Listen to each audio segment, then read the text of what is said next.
Praise the Lord. ఈ సాయంకాలపు వేళ దేవుడు నీకు ఇస్తున్న వాగ్దానము ఇర్మియా గ్రంథము 31వ అధ్యాయము 13వ వచనం. వారికి నేను ఆనందము కలుగజేతును. ఈ చిన్ని వచనాన్ని మనం ధ్యానించుకుందాం. ఈ సాయంకాలపు వేళ దేవుడు నీతో చెప్తున్నాడు, వారికి ఆనందము నేను కలుగు చేస్తానంటున్నాడు అనమాట. వారికి అంటే వారికి అనే ప్లేస్లో మిమ్మల్ని పెట్టుకోండి. మీకు దేవుడు ఆనందాన్ని కలుగు చేయాలని ఆశపడుతున్నాడు, కలుగు చేస్తానని తెలియజేస్తున్నాడు, కలుగు చేస్తానని మీకు వాగ్దానం చేస్తున్నాడు.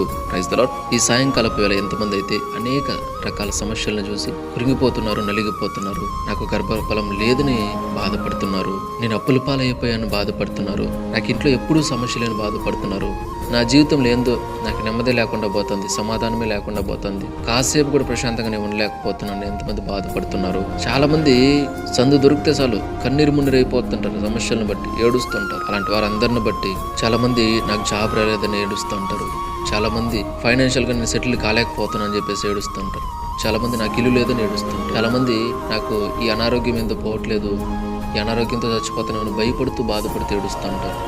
చాలా మంది ఇంకా రకరకాల పరిస్థితులను బట్టి ఏడుస్తుంటారు.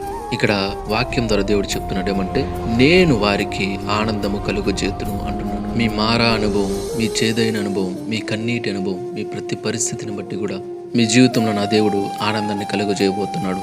మీ జీవితాన్ని నా దేవుడు మార్చబోతున్నాడు. మీ జీవితంలో నా దేవుడు అద్భుతం చేయబోతున్నాడు. మీ పరిస్థితులన్నీ ఆయన చూశాడు, మీ కన్నీటిని ఆయన చూశాడు. కాబట్టి నా యేసయ్య నీతో మాట్లాడుతున్నాడు, నేను నీకు ఆనందాన్ని కలుగు చేస్తానని వాగ్దానం చేస్తున్నాడు. కాబట్టి డెఫినెట్లీ ఆయన వాగ్దానం చేస్తాడు, కాబట్టి డెఫినెట్లీ నీ జీవితంలో ఆనందాన్ని కలుగు చేస్తాడు. నువ్వు ఆయన దగ్గరికి రా. మనుషులతో నీ పరిస్థితిని మొర్రపెట్టుకోవద్దు, మనుషులతో నీ పరిస్థితులను చెప్పుకోవద్దు. ఆయన దగ్గరికి రా. ఆయన నీకు వాగ్దానం చేస్తున్నాడు, నీ జీవితంలో నేను ఆనందాన్ని కలిగిస్తానని. కాబట్టి ఆయన దగ్గరికి వచ్చి ఆయనతో నీ పరిస్థితులను మొర్రపెట్టుకో, ఆయనతో నీ స్థితిగతులన్నీ చెప్పుకో, ఆయనతో నువ్వు సహవాసం చేయి. లోకంతో సహవాసం చేయొద్దు, మనుషులతో నువ్వు సహవాసం చేయొద్దు, టైం వేస్ట్ చేయొద్దు.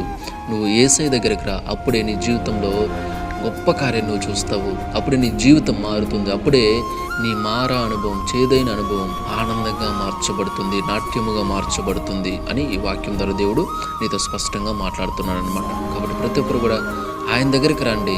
మీ జీవితం ఖచ్చితంగా మారుతుంది. మీ జీవితంలో అద్భుతాలు మీరే డెఫినెట్లీ చూస్తారు. Praise the lord.